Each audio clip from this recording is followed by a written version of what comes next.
So I'm going to introduce Janice Carrillo. Hopefully I'll do her justice. I read her CV over again yesterday, and you know, that's a long time from now to remember things. But Janice is, and has been for quite some time, a lecturer at Buffalo State College in the writing program in the English department. It's a separate department, actually. Two separate departments. Yep. Also at Monroe Community College, and is a PhD candidate in social work at the University of Buffalo. Just saying, David. Sorry, I had to give her the eye roll. She's from Rochester. And she's from Rochester, Shar. She is published in this area of trauma-informed teaching, and I thought that since we are incorporating in the past couple of years and trying to do more and more of this in our program of being trauma-informed and passing that message on to students, of being trauma-informed, and also for some students providing trauma-specific care, that we should put our money where our mouth is, and that this would be a good opportunity for us to learn something about how to be trauma-informed in our teaching. So I invited Janice, and she was nice enough to say yes, so here she is. Thank you, Elaine. Thank you all for having me. As Elaine said, this is what I'm passionate about. I'm willing to suffer for this, so I'm pleased to be here talking with people who are also interested in it. I'm going to start today the same way that I start actually all of my classes. Some of you may be familiar with these. Have you seen these? Sometimes they're called position puzzles, sometimes they're called frame games. You look at how the words and letters are positioned next to each other to come up with some type of a common word or phrase. I see a few nods. Anybody have an idea what this first one might be? It's just this in this first box here, all right? So we're looking at how these are positioned to come up with a common word or phrase that might hint to be kind of like the weather outside, but not quite so bad. No BSW, unless you have an MSW. No PhD, MSW, unless you have a BSW. No. Not like the weather outside. Wasn't what I was thinking, but, so my PowerPoint at home, the line was under the 0, not here, so I'll have to also tell you that. Because sometimes when things go onto other machines, they don't look the same. So imagine the line right here. We've got the 0, you got that. What are these? Degrees. How many? 0 degree. And we've got how many? And they're where? Put it all together.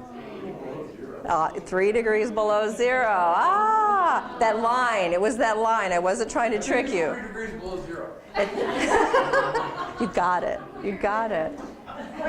I'm hoping this one might be a little easier. Maybe not. Very interesting. I heard it, yes. Very interesting. Yes, yep. So at the beginning of each class, always on the board, or if I'm doing PowerPoint, I have a couple of these position puzzles on the board. That's the way, it's a little ritual that I have with all of my classes. It's a way to signal that class is starting. It feels like sense of community, because I kid you not, on some, particularly when I'm teaching freshmen, sometimes on my course evals, the thing they liked best was the position puzzles that we did. But it also serves another purpose, because a lot of times students will be chatting before class about stuff that's going on, right, more emotional stuff. This also gets them focused, right, it gets their brain thinking, and it gets us into the mode that we need to be in when class starts. So I find that it's helpful for that also. And it's also the signal to me that I'm in teacher mode now, right? I can make that transition myself. So what are we going to be learning about today? So you have the agenda, you have a copy of it in front of you. So we're going to start off with some more didactic stuff. I'm going to go over some of the reasons why I'm here and why I believe you're here today. Talk about, so review some definitions of trauma and trauma-informed care. My understanding is that you have some background in this already. So I'll be presenting it in a way that's more review, but we'll go over some terms. And then we'll talk about, right, so trauma-informed care and then how it applies to, bless you, teaching and learning, because that's the area that I'm really focused on, okay? After that, we'll do some norming activities. So after I do the didactic stuff, we're going to take the principles and stuff that I've developed, and we're going to put them into action and apply them, because I think we'll learn about them better that way. So we'll be working on activities for most of the afternoon. So there'll be a norming activity to help us make sure that we're on this kind of on the same page. What do we mean by this trauma-informed teaching stuff and these principles? We'll do another activity related to that. We'll take a break, and then we'll do some more stuff. And I'm hoping you'll leave with some concrete ideas about ways that you are already trauma-informed in your teaching, and you'll be able to identify that, right, more consciously. And then maybe areas of improvement in practice, and then before we go for syllabus policies. Okay. Any questions, concerns before we get started? Okay. So why does this trauma-informed teaching and learning stuff matter for social work educators? And TITL is the abbreviation I'm using, so I don't have to write that long phrase out every time. I actually have a t-shirt that looks like this, and it says "but why" on it. So some of the reasons why we're here. A little bit about my backstory and why the teddy bear is here. As Elaine said, I've been teaching for the last 15 years in the greater Rochester, Buffalo area. My background is as a writing teacher. I started out teaching creative writing, composition, literature, and also some academic support courses 15 years ago. And in one of my first semesters of teaching, in one of their personal narratives, one of my students disclosed a story of sexual abuse as a child. And 15 years ago, and in the training I had left me completely unprepared for that. I had no idea it would happen. I had no idea what to do. I liked, as I look back, to think that I handled it pretty well, but it has stayed with me. And one of the things that stayed with me is I remember a detail from her story, because she had included information about her teddy bear, right? And it was one of the things that helped her be resilient. And over the years as I've been teaching, I've heard more stories, right? Students, even when they're doing research papers, will bring up stuff that's happened to them. And so I've seen that I have a lot of students, particularly when I work with, I do a lot of work with students in access programs, like the Educational Opportunity Program, things like that, that they have trauma histories that they're bringing with them. And what I've noticed mostly about them is how resilient they are, right? That as much as sometimes the students the ones who struggled maybe the most or would need to leave school temporarily would be the ones when something was going on, they were also the students who did well in my classes and who were really resilient. And so I got more interested in this as the years went by, and that got me into the MSW program. And then at UB I was introduced to a trauma-informed approach, and then the whole world made sense in a way it never did before. And now I'm here talking to you about some of the stuff I've been doing to help myself become more trauma-informed, and other people who are similarly interested. How do we do that? What does it look like in the classroom? So a little about my backstory. Student trauma exposure rate. So that's another reason we're here. It wasn't just my experience. I saw a lot of heads nodding when I talked about, right, our students come in with trauma histories. The literature tells us that 66 to 94% of students report lifetime exposure to one or more traumatic events. The most common are life-threatening illness, unexpected death of a loved one, right? And then the percentage depends on how they're defining trauma, right? 9 to 12% at any given time meet criteria for PTSD. And we know that students come in with subsyndromal symptoms. They don't all come in with full-blown PTSD. We see things like depression, anxiety, other things. Okay. In terms of trauma exposure risks, so if you're looking at it in terms of particularly how it affects school and what they're doing at college, we know in general listening to trauma narratives can increase the risk of secondary traumatic stress. We know that from the clinical literature. Some of the work that I've been doing in one of the articles I looked at, it looks like that's happening in classrooms also, where students are exposed to traumatic content via films and readings and stuff, that they get those types of symptoms. Also, trauma exposure increases the students' risks of PTSD, depression, substance use. They're more likely to drop out, have problems adjusting, and they tend to have lower GPAs. So there are some effects on, right, stuff that's related to the classroom. In terms of clinical training, we know that students are exposed to all kinds of trauma during their time here, right? Content you have to discuss, they'll meet with clients in field who have trauma histories. So we know that they're exposed here. And of course they're exposed here, that's part of what you're teaching them, right? We also know that those exposures can contribute to secondary traumatic stress or re-traumatization. And we know that that can happen with faculty and field educators also. There's a higher risk for those with greater histories and those who have less trauma training. So the studies that have been done on that, the less experience they have, right? It's kind of like the prolonged exposure. The more exposure you have to it, the easier it is. So at early training, that's when students tend to struggle the most. This is some research that I did with my doctoral advisor, Dr. Lisa Butler at UB. And so we did a study, and some of the results were showing us. We looked at ACE scores, and I think many of you are probably familiar with the ACE study. I see heads nodding. So the number of different ACE categories that they endorse, not the total, not the individual instances. And so what we found compared to the results from the ACE study in the general population, in the UB School of Social Work, we found there was many fewer students who reported 0 adverse childhood experiences. And then we also found that there were far more who had 4 or more reported childhood adverse experiences and 5 or more compared to the ACE study population, which isn't terribly surprising if you look at the literature, right? There's been a few other studies similar to that that have similar findings.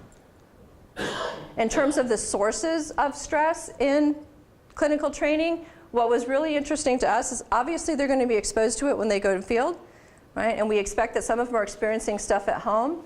And what we suspected but didn't have data for until this study was that they're getting really stressed out in coursework. And we didn't ask questions in our study to tease that out, and so that's part of the next stuff that I'm going to be studying. Like, what exactly is it about coursework, and what exactly is it about field that they're finding stressful? Because one of the things we found when we asked the question, we asked it in terms of the PTSD criterion A2 experiences, some of them were telling us that they had in fact been experiencing retraumatization symptoms. And so we need to know where that's coming from. All right? We also looked at outcomes. So those who had a higher ACE score were also more likely to experience secondary traumatic stress. Those with a higher ACE score were more likely to have reported the retraum symptoms.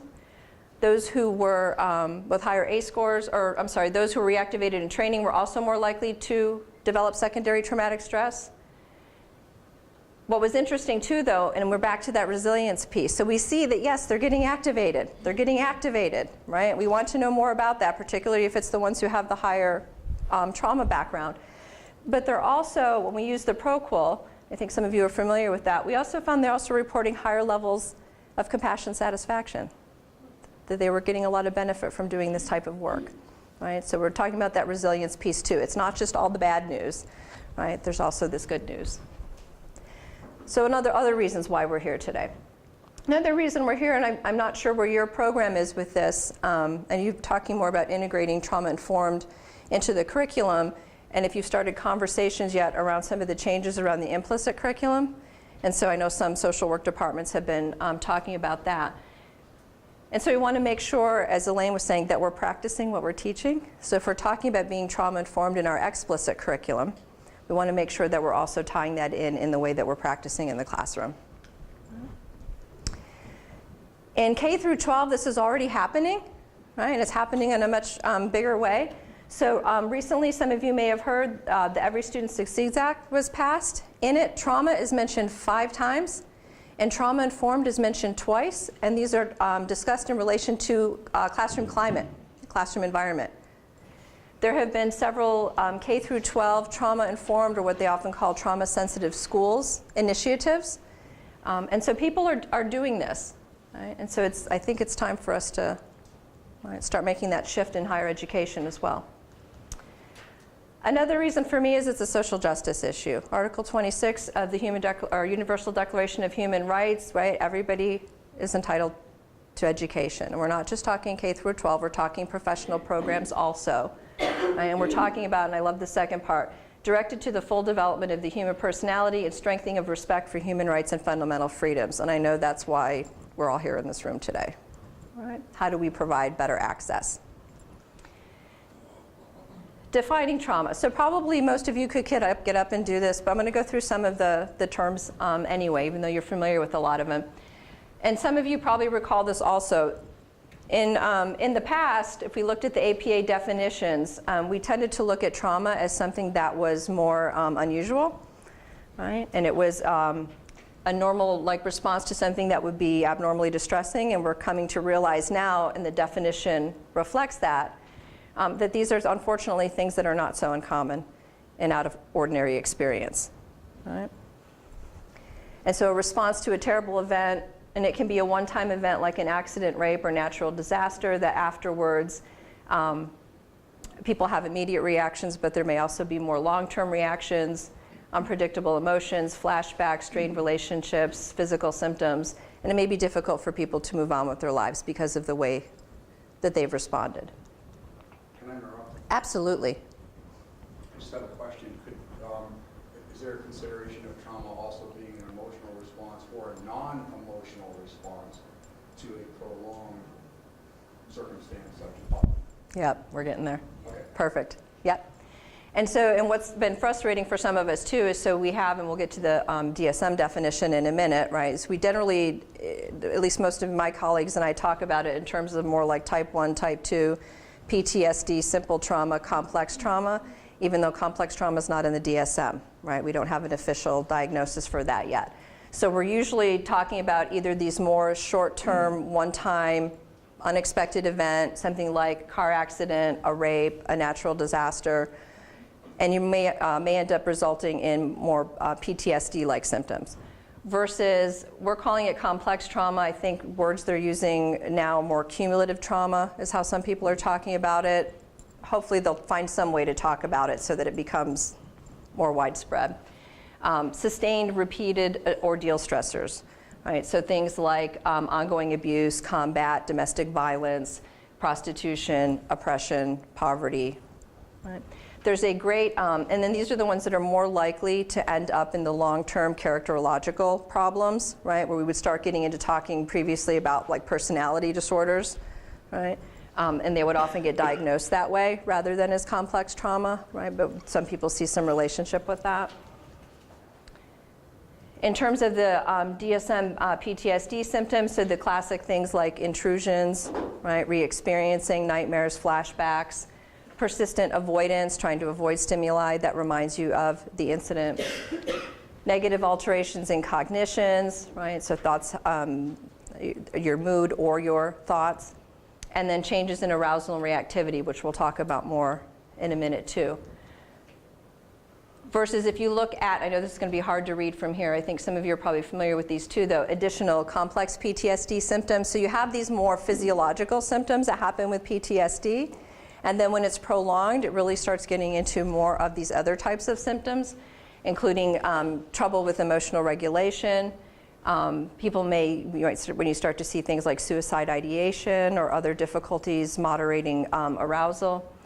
Problems with consciousness, so people may be having episodes in which they feel dissociated. Right. Difficulty with self-perception, shame, guilt, some type of stigma. Right.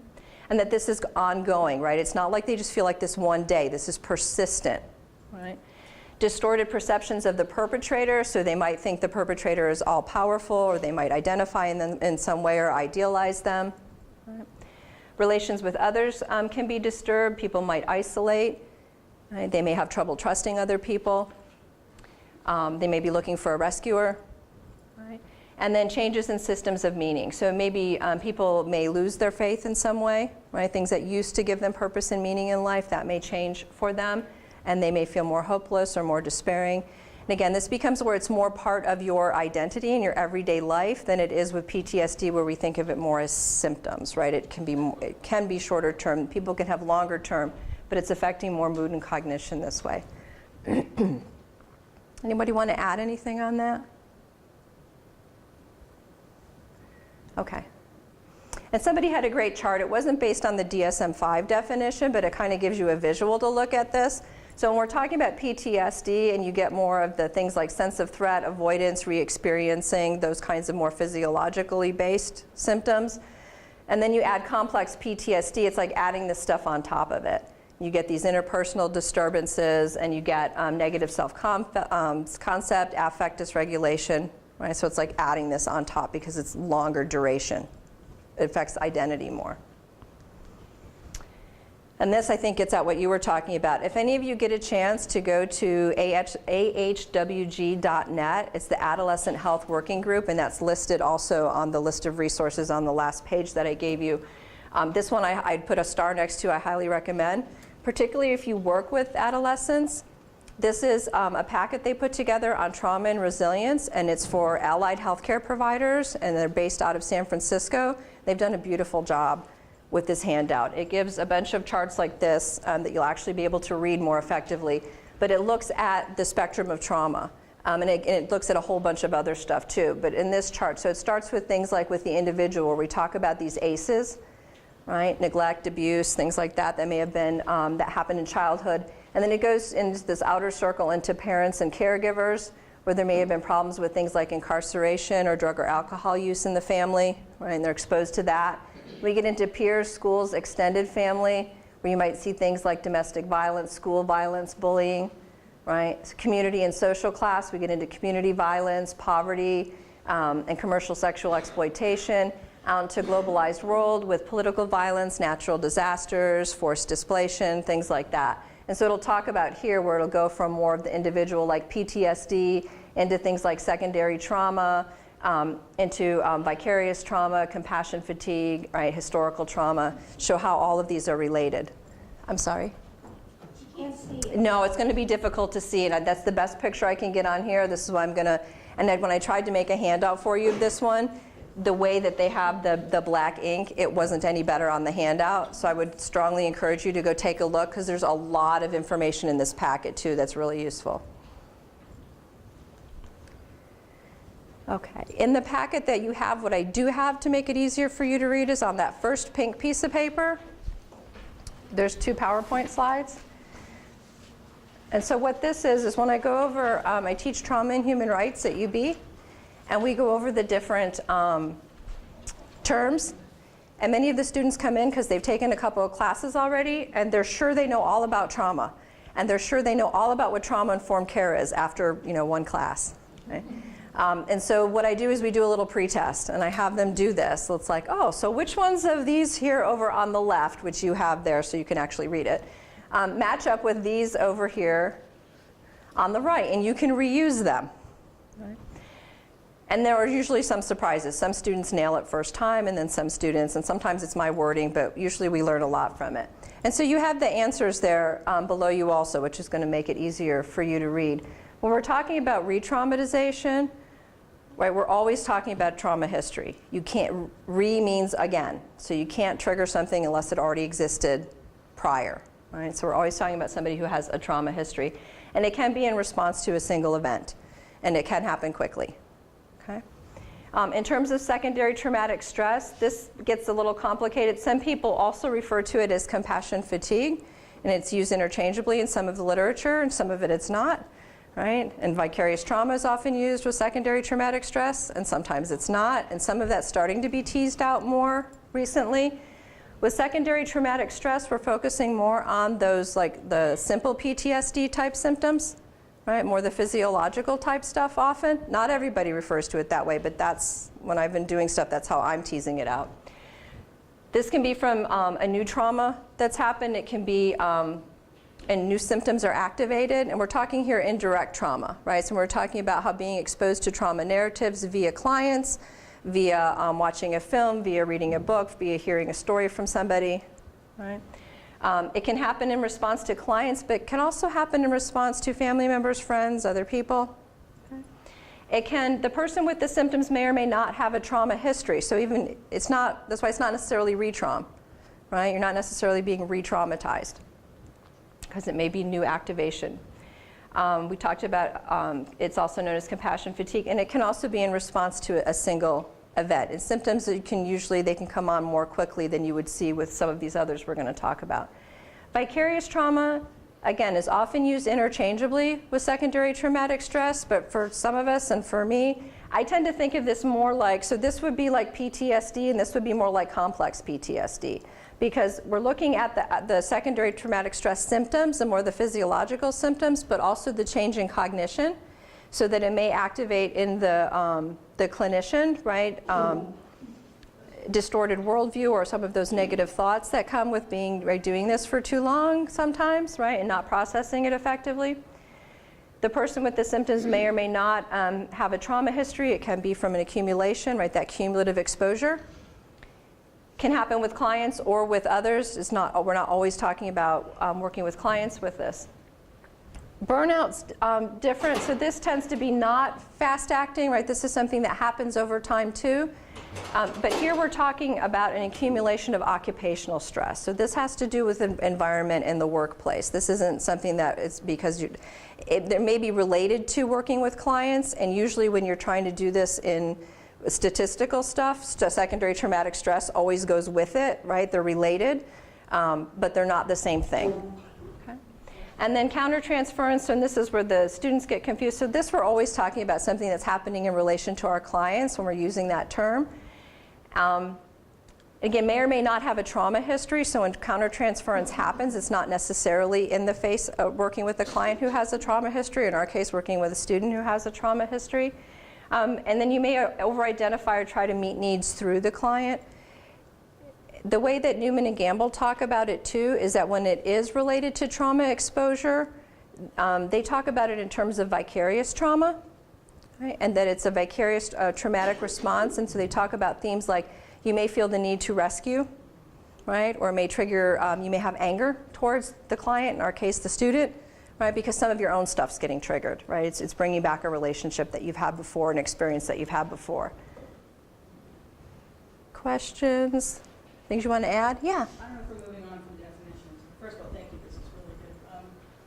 But cultural historical trauma, so this is a lot about the direct and clients and whatnot, but I've worked with indigenous and refugee populations. Yeah. That's the predominant. PTSD is a reaction to cultural historical trauma, so I was wondering if that's something to add to this. Or Oh, sure.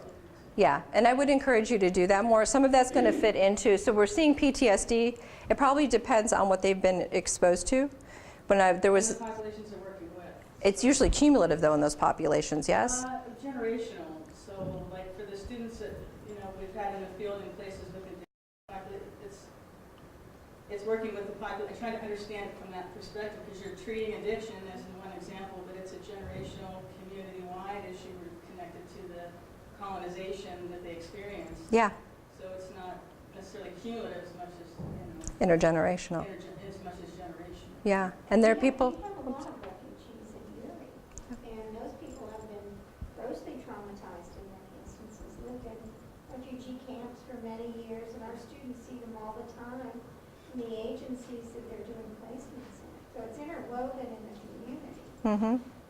And it's not just like a segmented community. They're, everywhere that everybody else is. And I think oftentimes we're assessing agencies assess based on the presenting problems the individual has in the context of the family. But I didn't mean to interrupt, so. no, it's not that I like what you're saying, but I think cultural historical trauma is so broad that if they don't know that what it is or that it exists, they're not even aware that that's something that is what the real issues are emanating We're often not assessing for it, at all. right? And that's something that you want to think about as a school too. Do you want to assess for it, and what would the ramifications of that be? And those are discussions you may have had or not, I don't know, right, in the administration part. Because in a typical trauma-informed approach, you're talking about universal screening, right? In a classroom, we're probably not going to do universal screening of our students, right? We're going to assume that they have a background, right? And it's going to behoove us to know not just about these things, but to also read up more on things like intergenerational trauma. They're also not going to assess because it's not in the DSM. We're not looking for it. We're not looking for signs and symptoms to be necessarily different, and we're lumping them into these two categories right now. There has been, as they tease out the cumulative trauma and the complex trauma stuff more, there's the most recent article I can think of offhand is one by Kira and colleagues, and I don't think it's listed in the resources I gave you, but you could email me and I'd be happy to share a copy.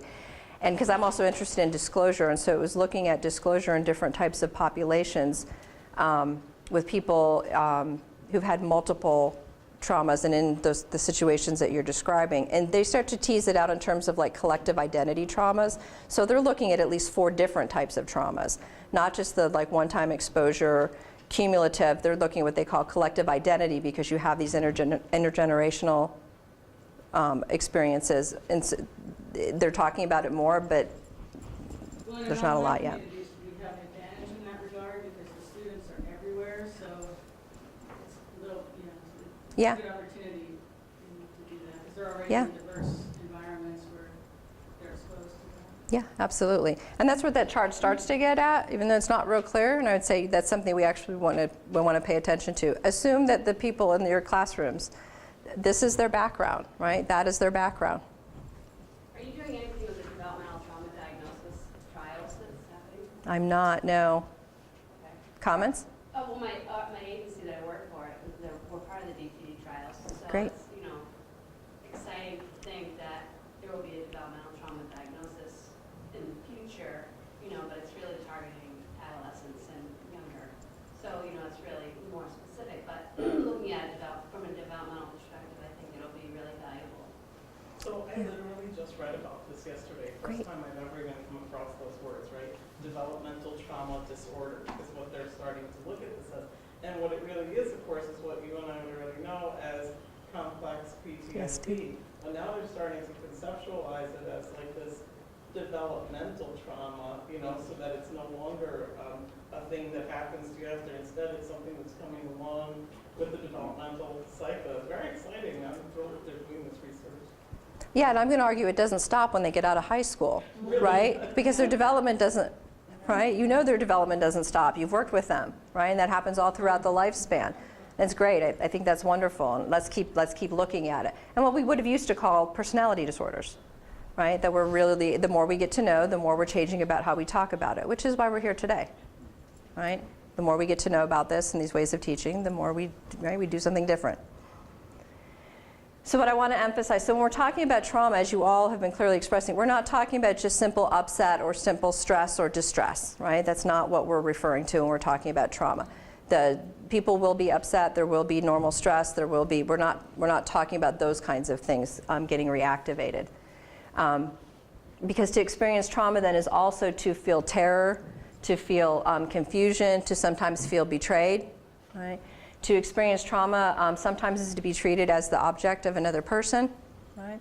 And experience some type of physical or psychological violation. To be subject to another's rage, neglect, or cruelty sometimes, right? Often to feel powerless, helpless, or damaged, or to either literally or feel like you lack agency or control in some way. So we're talking about experiencing trauma. This is also what goes with it. Right? So what does it mean then to be trauma-informed? Okay. And so we're going to talk about in any context, right? To be trauma-informed means to understand the role that violence and victimization have played in the lives of individuals. Right? So think about what we've just learned about trauma. And then apply that understanding to the design and delivery of service systems, right? How do we apply that understanding in order to accommodate the needs and vulnerabilities of trauma survivors, right? So in a nutshell, it's always about those things. So in other words, and this was the one I'm adapting from SAMHSA, because Harrison Fallot have done some great foundational work on this, and I love their work. And SAMHSA has taken it, now there's made institutes, they're making grants available, and they've gone a little further with it. And so another way to think about this is to be trauma-informed is to realize the widespread prevalence and impact of trauma, right? Some of the things that we just covered, to know that. To start to recognize the signs and symptoms of trauma, and to be able to start looking at PTSD, complex trauma, intergenerational trauma, the kinds of effects that it has on people and their development. And I'm abbreviating this, but to come up with some type of an empathic response to that, right? If we think about like Judith Herman in the, right, trauma is an affliction of the powerless, right? And the way that it disrupts a sense of connection and control and meaning, right? For us to develop some type of empathic response that helps restore that to people and helps maybe mend that in some way, right? I've read about people defining trauma as a break in the empathic response, right? So here we're trying to reconnect in that way. And to resist re-traumatization. And that one, it's like, I hear the word, and I'm like, okay, well, what do we mean by resist re-traumatization, right? We typically, right, we think of symptoms. We don't want them to have these symptoms again. But if we go back to what it meant to experience trauma, I would also argue that if re-traumatization, then we're triggering that sense of terror, confusion, or betrayal might get triggered. Feeling like you're being treated as an object or feeling some type of violation. Being subject to another's rage, neglect, or cruelty. Feeling powerless, helpless, or damaged, or lacking agency or control, or feeling like you do, right? and that exposures or relationship dynamics that recapitulate those experiences are re-traumatizing, right? We think about it in terms of symptoms, but what is causing the symptoms, right? They used to, if you look at some of the older literature, I think it was, I'm thinking of one by Christine Courtois, and they referred to re-traumatization as re-victimization, right? And we haven't really been calling it that. But this is the kind of thing, so when we're saying students, right, or clients may be getting re-traumatized, this is what they're experiencing. Right? So re-traumatization is not about being upset or distressed in the classroom. Can this happen to an ethnic group?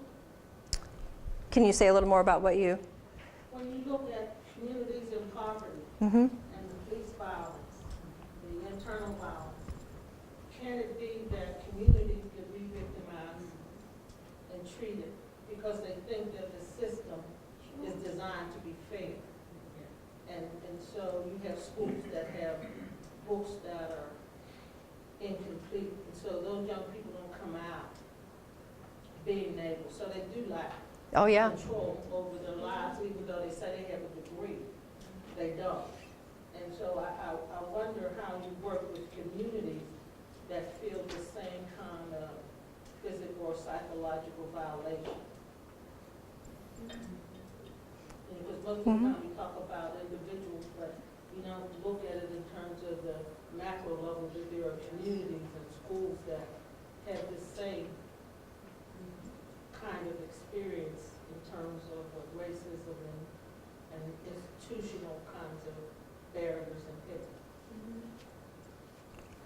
And by the nods and I think people are, the answer to that question is obviously yes, right? We see that that's yes. My would be that we should have more of a trauma-informed response to it. And I think that's why we see initiatives like we're seeing in K through 12. And I think that's why we're seeing research on developmental trauma. And I think that's why we see some of this. How do we do this at a macro level? And I think some of the same principles that we're going to talk about today apply. That if we were to do some of these things, I mean, off the top of my head, I start thinking about, when you mentioned books, who's helping to write the textbooks? Who's collaborating to write those books?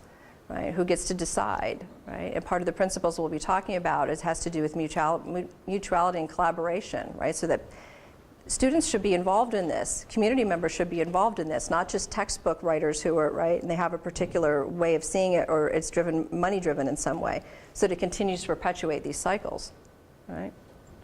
And so I would argue that, yeah, on a macro level, the trauma-informed approach would work on that too. And we're going to talk about that more too. Because there's some of the things you guys have been talking about becoming more trauma-informed as a department, which is wider. I'm going to focus on classroom today. Just because I'm focusing on classroom today does not mean the issues that you're raising are not absolutely important. It just means I can't necessarily get to all of them in 4 hours.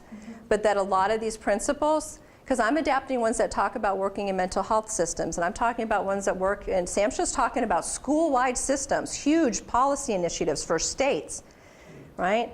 I believe these principles would help with that if we were to implement them. And I'm going to focus more, though, so we can at least get a good understanding of what they look like in a classroom, right? But I'm glad that you brought that up. So not upset or distressed.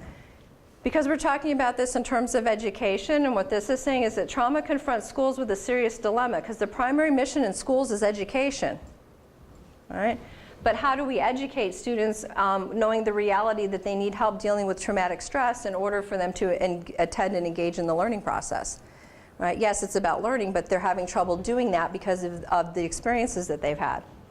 And so that the major challenge to working with highly stressed or traumatized adults then is to furnish structure, predictability, and a sense of safety so that students can feel safe enough to learn. Right? So how do we get them? Because, right, retraum makes it very difficult. Think about the prior things that we saw. They're having trouble with memory. They're having trouble with cognitions. They're having trouble attending. They may be dissociating. Right? You're not learning under those conditions. Trauma-informed is not the same as trauma-specific, and I think many of you are aware of that, and this also is particularly important for us in classrooms. Right? We're thinking of a trauma-informed approach, and whether it's a class setting, a field setting, an online setting, right? It's necessary to understand the effects of trauma on learners and then use methods that prevent further harm and encourage resilience, right? But it's not trauma specific in the sense that we're treating their symptoms or we're treating their syndromes. It's not counseling. Right? We're not doing that in the classroom. But yet, we just said, how are we going to do this when they're having trouble engaging, right, without stepping into this other role? So we need to differentiate that. Some of you have seen charts similar to this. So being trauma informed, right, it means shifting our focus so that we're not just looking at individuals and saying what's wrong with you, right? And looking at trauma as an individual disorder, which is what you were getting at. We're putting the emphasis on the individual and what's wrong with them. Why couldn't they handle this? Why couldn't they cope? Or those kinds of responses. Versus looking at the individual and environment, which is what many of you are looking at, right? What has happened to you that has made it difficult for you to attend to this, or that you respond in this particular way? And then Bloom would look at this then as trauma as injury. Right? If we view it in that way, then we often have a different response to somebody. Trauma-informed means then changing our environment. Rather than focusing on, okay, I'm going to focus on individuals and what's wrong with them. No, I'm going to change the environment. If the environment is what's leading to some of this, how do I change the environment so that we're resisting re-traumatization and we're having a more empathic response? This is from an article that recently came out by researchers at UB looking at trauma-informed policy, right? And what trauma-informed social policy would look like. And I like their definition because what it focuses on is that trauma-informed care is an organizational change process, something that happens at every level of the organization. It's not a product. You don't become trauma-informed and you get a stamp on yourself somewhere and you're done. Right? It's a continual, ongoing process, and it's centered on principles, right? We have principles that we use in order to facilitate this process, in order to promote healing and reduce the risk of re-traumatization. Okay. Emphasis on process. And then trauma-informed and social work education means practicing what we teach, right? So if our values are service, social justice, dignity and worth of the person, and the importance of human relationships, competence, which I know, right, you all have lots of conversations about, and integrity, we're back to implicit and explicit curriculum again. We're teaching this to students explicitly. Is this what we're doing in the classroom? And it's aligned with the values of trauma-informed care. Right? It helps us do this. So what was this going to look like in classrooms? Okay, so to differentiate, and this is what you got me thinking about. So what I'm calling trauma-informed teaching and learning versus when I first started talking about this, I was thinking about it in terms of TIEP, trauma-informed educational practice. And what I'm thinking of is that, right, so think of that, that K through 12 initiative and stuff. We're looking at every place else in the program. Ideally, every level of the organization is trauma-informed. The secretaries are trauma-informed. The dorm rooms are trauma-informed, food service, everybody in the, right? Ideally, it's everybody at every level. That's a little big for us. That's a little big, I know, for me as an individual person, right? What can we do? Well, that doesn't mean we can't do anything. So what I've been looking at is, well, how can we make a difference in our field and classroom settings? Right? How do we start there and then continue on with some of the other conversations you've been having as a faculty and then beyond? Right, so here's trauma-informed educational practice, here's your college, here's all the buildings, here's all the initiatives at the higher levels, and here's us. Right? We're in the classroom and in field. So again, all of this is vitally important, and today we're focusing in on this in the next few hours. So what I've come up with, so I've been playing around with definitions, and this is not the be-all and end-all definition, but it gets at those main things that we're looking at in terms of what it means to be trauma-informed in the classroom. So in the context of social work education, I'm proposing that we need to do two main things. The first one is understand the ways in which violence and victimization have impacted our students. All right. What is the prevalence and impact of that on our students? And then to use that understanding to inform our teaching policies for two main purposes. I added one on. So we want to certainly prevent re-traumatization, but I'm also thinking that that resilience piece is important and that we want them to succeed. If education is the primary goal and we want them to be competent social workers when we leave here, right, that it's important to not just focus on the negative, but to also focus on the positive And so that's why I've added that part in there, right? That recovery, great, but I think if they can get through the educational success, they are getting some recovery probably. And that's not our main mission, right? It's the educational part. Trauma-informed social work education does not mean avoiding talking about sensitive topics or trauma. For some reason, whenever I talk about this, usually there's an assumption that, and you see it in the media a lot around the articles on trigger warnings and political correctness and all that, that the assumption is that students are just saying they don't want to talk about stuff, or that if you're using those types of things, that you're avoiding conversations. That I'm not here to talk about that today. Right? This is not about that. This is about we are going to have these conversations, and you are going to be working with people who have trauma histories, and here are some ways to go about doing that. Right? Trauma-informed social work education does not mean students are not going to experience stress, distress. They might even get triggered sometimes. Right? It's about how we're going to respond to that. What's that empathic response if and when that happens? Right? It does not mean that the program's not going to be rigorous and that the learning won't be rigorous. I don't know why people have that assumption sometimes too. That's not what we're talking about. And it doesn't mean that all students are going to be able to finish the program or complete the program at the time that they seek to. It doesn't mean that, right, that we won't lose some folks, maybe only temporarily, but. Right. So in terms of what I'm calling trauma-informed teaching and learning, you have on the yellow sheet, some of you have found it, principles. And so this has been adapted from SAMHSA. It's been adapted from, oh, not this one. This one's been adapted from Elliott and Guy. So it's not principles yet, it's objectives. There's a sheet, the orange sheet has definition, and then it has objectives, and then it has the principles. So we're looking at what we're not trying to do. Here's some of the stuff that we are trying to do with this type of an approach then. We're trying to recognize the impact of violence and victimization on development, learning, and coping strategies. Right? That will inform the way that we make decisions about how we educate. Minimize the possibilities of re-traumatization and maximize the possibilities of both educational and professional success. We want them to be competent social workers when they leave our programs. Identify successful educational and professional outcomes as the primary goal. We're not here to be their counselors, although we may provide access to services. They may get to those through us. Employ an empowerment model. We're doing with them, not for them, that kind of thing, and we'll get at more of that with the principles. Strive to maximize choice and control. Right?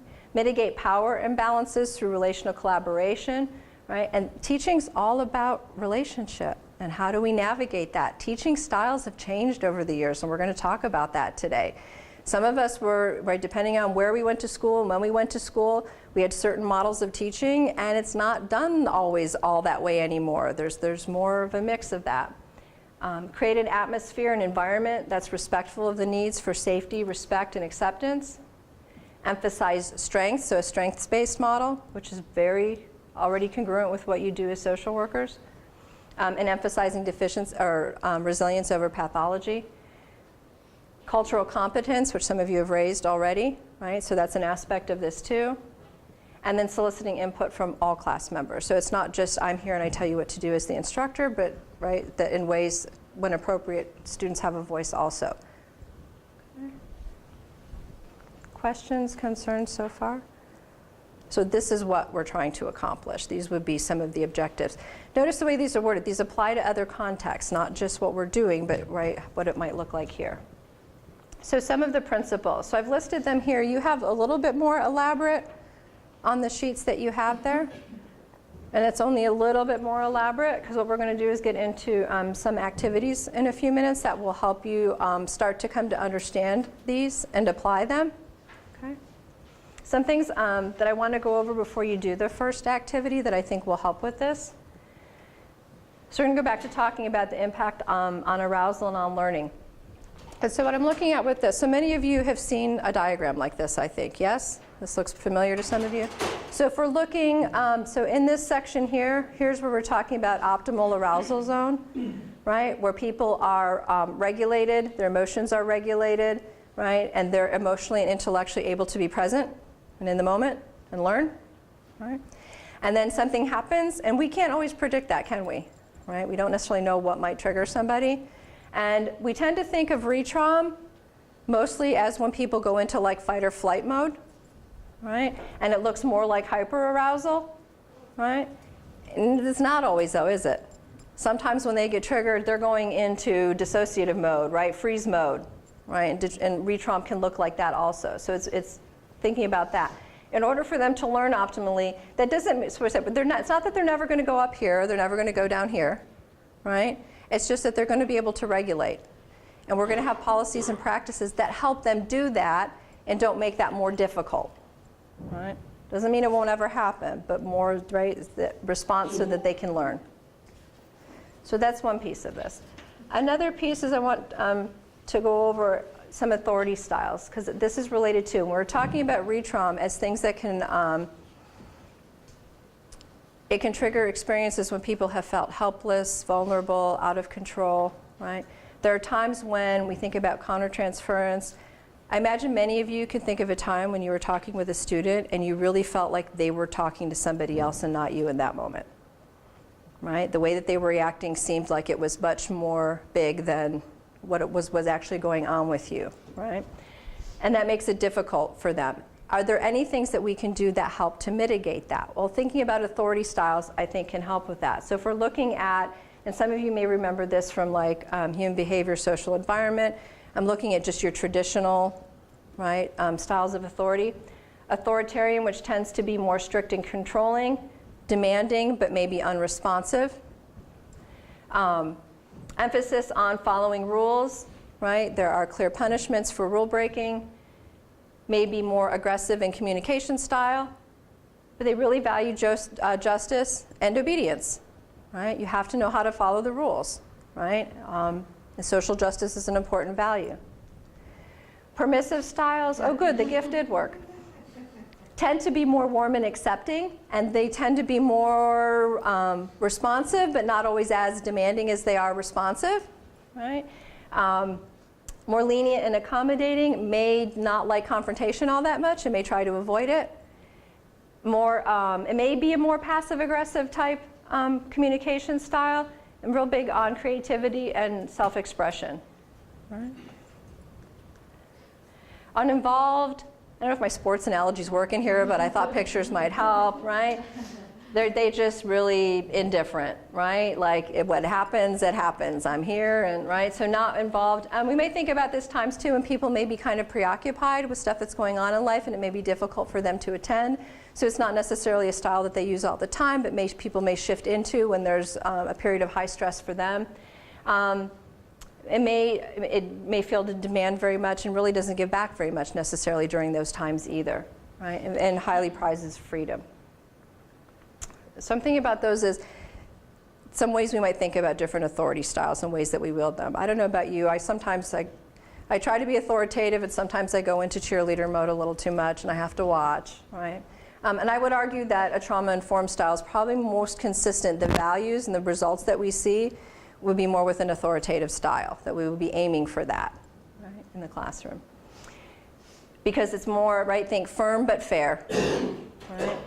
Demanding, but also responsive, right? I have high expectations, but I can also be understanding, right? Warm but not intrusive. Assertive communication style is more associated with this type of authority style. Value social responsibility, self-regulation, cooperation, and competence, which I know is important to all of you as educators, right? So I would argue this would be the one most, right, to help us get thinking about this, the one probably most congruent with a trauma-informed approach. And I think, yes. So if you take out the green sheet, and on the first side of it, it'll have the examples at the bottom, it'll say norming activity at the top. So what I'm going to ask you to do is with the people who are nearby to you, and maybe pairs or small groups, go through and work on this for a few minutes. But I'm going to ask you to just go through and take a look at the examples that are given. Based on, and here we're looking at that emotional regulation piece. Let me go back to that. All right.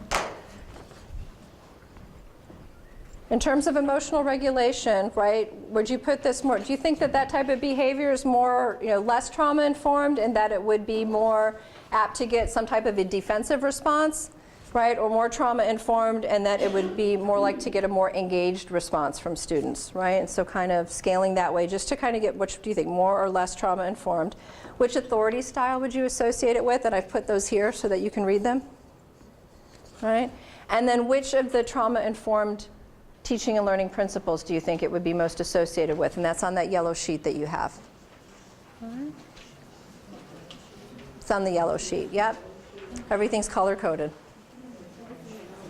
Great.